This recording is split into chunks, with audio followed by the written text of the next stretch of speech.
జనసేన అధినేత పవన్ కళ్యాణ్ కుటుంబంపై దారుణంగా ట్రోలింగ్ జరుగుతుంది.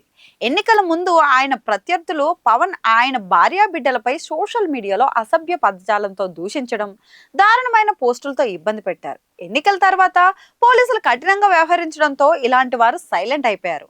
అయితే గత కొద్ది రోజులుగా కేటుగాళ్లు పవన్ కుటుంబాన్ని మరోసారి టార్గెట్ చేశారు.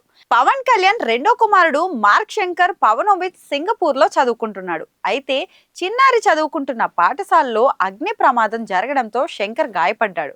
విశాఖ పర్యటనలో ఉన్న పవన్ కళ్యాణ్ కి ఈ సమాచారం తెలియడంతో ప్రభుత్వ కార్యక్రమాలు పూర్తి చేసిన తర్వాతే ఆయన సింగపూర్ బయలుదేరారు. పవన్ కుమారుడికి ప్రమాద విషయం తెలియగానే ప్రధాని నరేంద్ర మోడీ, సీఎంలు రేవంత్ రెడ్డి, చంద్రబాబు నాయుడు, మాజీ సీఎం వైఎస్ జగన్మోహన్ సహా పార్టీలు అతీతంగా నేతలు, సినీ ప్రముఖులు స్పందించారు.